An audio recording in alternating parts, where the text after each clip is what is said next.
Halo pembaca setia vbisnis.com, kembali lagi bersama saya Joko Prayitno di segmen Vbis Weekly Sentiment yang akan membahas mengenai pergerakan dan prospek dari sektor komoditi.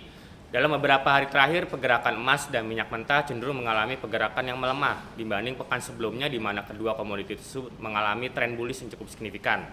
Langsung saja kita lihat beberapa faktor fundamental positif maupun negatif yang mempengaruhi pergerakan minyak mentah. Untuk faktor positif, ada dua faktor positif yang mempengaruhi dalam beberapa hari terakhir. Yang pertama adalah naiknya data manufaktur Amerika Serikat yang dikabarkan mengalami kenaikan 0,5%. Hal ini menandakan bahwa sektor real di negara tersebut masih cukup prospektif dalam beberapa waktu mendatang.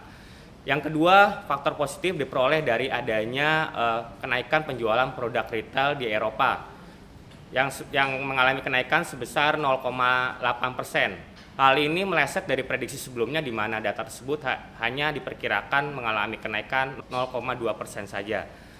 Dengan adanya kenaikan di antara dua data tersebut, diprediksi bahwa sektor real maupun sektor konsumsi baik di Eropa maupun Amerika Serikat masih cukup meyakinkan baik dalam jangka pendek maupun jangka panjang. Namun dua data positif tersebut dilawan oleh dua data negatif yang datang dari China, di mana Perdana Menteri China Wen Jiabao menyatakan bahwa negaranya masih akan mengalami perlambatan ekonomi.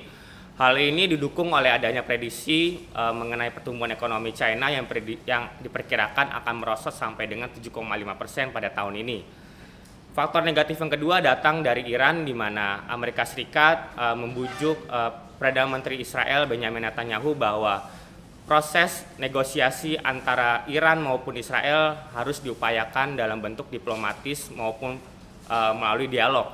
Hal ini menurunkan tensi di kawasan Timur Tengah dan cenderung menekan pergerakan minyak mentah dalam beberapa hari terakhir. Sekarang kita lihat pada analisa teknikal di mana pergerakan minyak mentah mengalami kemerosotan yang cukup signifikan lebih tepatnya dalam 3 hari terakhir. Bahkan pada hari ini pergerakan minyak mentah merosot sampai dengan level $105 per barrel. Berbeda dengan pekan sebelumnya sempat menyentuh level $109 per barrel dan membuktikan bahwa tren bullish masih cukup ada sampai dengan pekan lalu.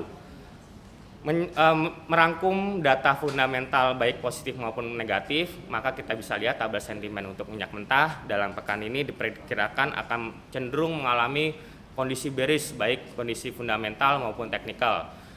Posisi kotak yang ada di posisi kanan diperkirakan akan bergeser mengalami penurunan ke arah kiri, di mana tren negatif baik fundamental maupun teknikal akan sama-sama mendukung pergerakan negatif di pergerakan minyak mentah. Tren logis bagi pergerakan minyak mentah diperkirakan akan berkisar antara level 103 sampai dengan $107 per barrel. Sekarang kita beralih pada pergerakan emas, di mana komoditi ini pada pekan ini kembali mengalami pergerakan yang negatif. Bahkan pada hari ini pergerakan emas menyentuh level $1.676 per troy ounce. Beberapa faktor fundamental yang mempengaruhi pergerakan negatif tersebut diantaranya ialah adanya kekhawatiran investor terhadap peluang gagal bayar Yunani mengenai hutang-hutang luar negerinya.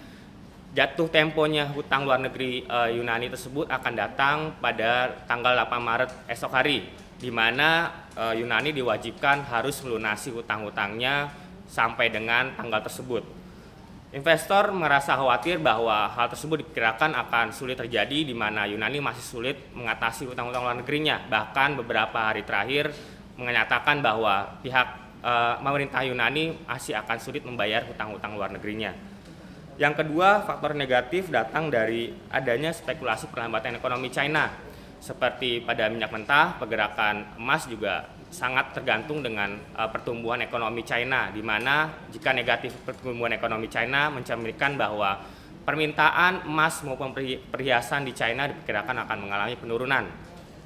Sekarang beralih pada fundamental yang ketiga, di mana cenderung kenaikan dolar dalam beberapa hari terakhir memberikan kecenderungan bahwa permintaan emas mengalami penurunan akibat tertekan oleh pergerakan positif pada pergerakan nilai tukar dolar, terutama pada pergerakan euro dan pounds yang cenderung mengalami pelemahan dalam beberapa hari terakhir.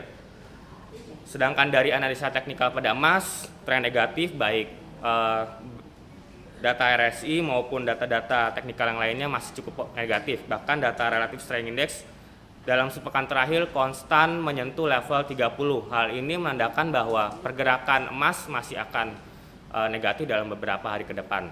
Tren logis bagi pergerakan emas diperkirakan akan berkisar antara level 1.630 sampai dengan 1.700 dolar per troy ounce. Jadi kesimpulan untuk pergerakan emas dalam beberapa hari ke depan diperkirakan akan masih mengalami pergerakan yang negatif. Baik fundamental maupun sisi teknikal diperkirakan akan sama-sama mengalami pergerakan negatif. Bahkan berdasarkan tabel sentimen yang merangkum antara kedua faktor tersebut, pergerakan negatif diperkirakan akan semakin dalam. Posisi kotak nomor 1 pada sisi bearish antara fundamental dan teknikal diperkirakan akan bergeser ke kiri pada posisi nomor 2, di mana posisi bearish antara fundamental dan posisi teknikal akan semakin menurun dalam beberapa hari ke depan. Tren logis bagi pergerakan emas diperkirakan akan berkisar antara level 1.630 sampai dengan 1.700 dolar per troy ounce, bahkan sampai pekan depan. Demikian penjelasan dari saya mengenai prospek dan preview dari sektor komoditi, terutama pada pergerakan emas dan minyak mentah. Sampai jumpa minggu depan, salam investasi.